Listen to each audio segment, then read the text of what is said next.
I'm very excited to hear what you have planned this year, but also to give our filmmaker community a little bit of background on how the festival works, how it started, and what they can expect when they submit. It's a pleasure.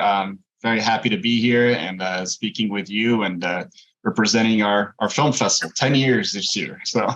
Oh my God, this is the 10-year anniversary. This is the 10-year anniversary of NoHo Cinefest. It feels like it just started yesterday, but yes, it's been 10 years already. So take us through that. So can you provide a little bit of background on how the festival got started and where it is today?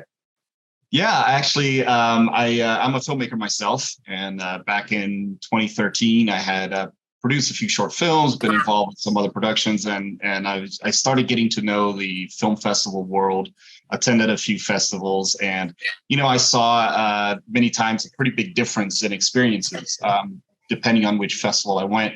And I started really getting excited about the idea of putting one together because I saw how much the independent film community were coming together. Is that part of the mission of NoHo Cinefest? Absolutely. It absolutely is our mission to bring the filmmaking community together, to support independent artists, to give them a voice, to make them feel like they're home within our festival. Sometimes when you go to one of the really giant festivals of the world, even if you do have a film within, and even if your film is getting some buzz or perhaps nominated and all that, it still kind of feels like you're a guest in someone's house that you're not really sure how to move around in.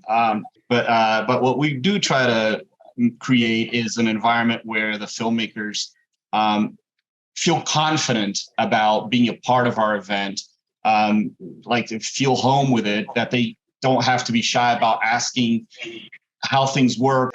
Those things are important to us, because that's how we're going to make the overall feeling of the festival as positive as it can be.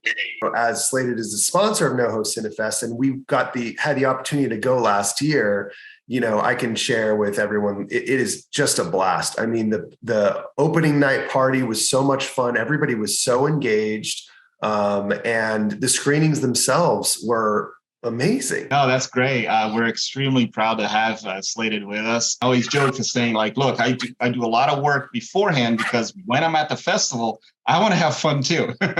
Well, we're right around the corner from the final deadline. So if you're seeing this video the day that it comes out, get your stuff in order, go to Film Freeway and check them out. But for filmmakers who are submitting, what kinds of films do you program? Is it a broad spectrum of genres and styles, or how do you think about that? Yeah, well, we play for 4 days, but we have 2 screens. That means we have 30 blocks of films between features and short films, which offers a tremendous amount of variety. We do play all genres. And by the way, you mentioned that the deadline is right around the corner, which is an important thing. August 7th is the deadline. However, I want to make sure filmmakers understand that we actually really like late submissions. It's not because we're charging more money for submission fees, which sometimes people feel that's the case. It's because of the fact that oftentimes those filmmakers are really motivated and they're excited. We recognize, all the work that goes into a film and the heart that goes into it. And when you submit late, I never want any filmmaker to think that it's a waste of a submission because it's coming in so late that we already have our programming. That's not true at all.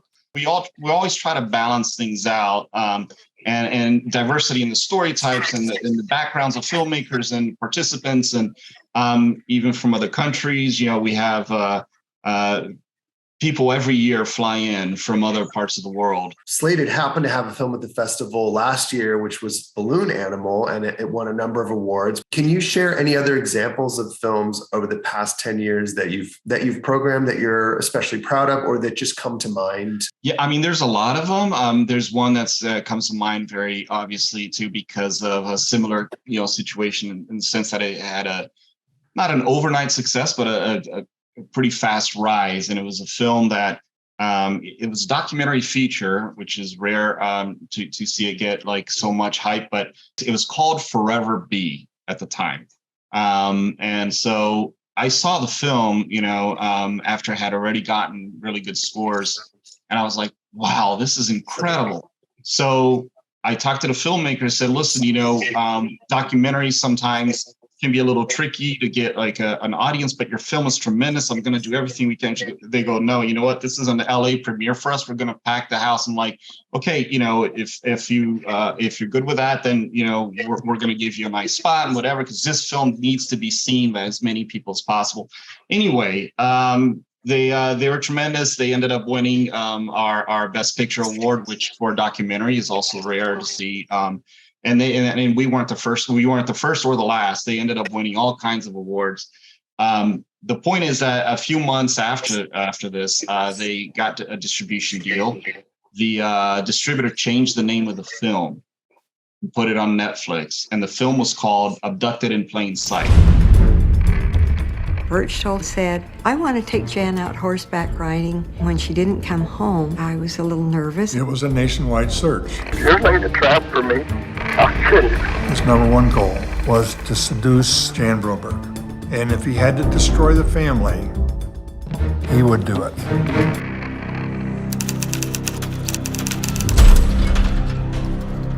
At the time it came out, just exploded on Netflix. And it was talked about on radio shows, on podcasts everywhere. It was just something that just kind of blew up and did tremendously well for them. On that note, do you have any other advice for filmmakers, whether it's about submitting to festivals or whether it's about, just making feature films in general? Yeah, I think that when you're getting ready to make a film, I would say even at the writing stage, really make sure that you're putting yourself in the best position possible to have a great product at the end. So, have people who are actual writers look through the script and give you feedback, and then you'll decide if the feedback is something you want to take or not. But sometimes some things can come up and that you might, because you're so close to it, you may not see in the same way. And then those adjustments could really help hugely during production to get the material you need. And in post, it's the same way. I mean, I think that sound is something that is unforgivable if it's not good.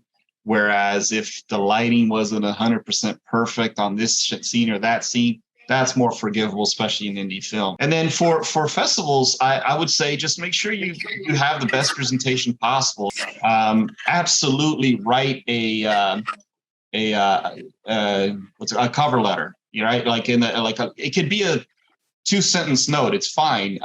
In fact, it's better that way. Just write 2-3 sentences in an excited way, and then maybe a little bit why you want to submit to that particular festival in general. It makes a really big difference. You got to remember these are people on the other side that are reading this, and they get moved too because they're a part of something that's all about promoting art, promoting film, and promoting them as filmmakers. So just always write a cover letter, and that you remember to talk to us like just people who are fans of indie film, and I think that'll really always help them.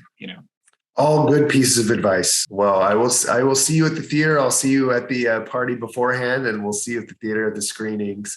Thank you so much. Yeah, thank you so much, Gustavo, for being a partner to us and to our filmmaker community. And thank you for taking the time to share a bit about NoHo Cinefest with us. Thank you so much, Greg. I really appreciate it.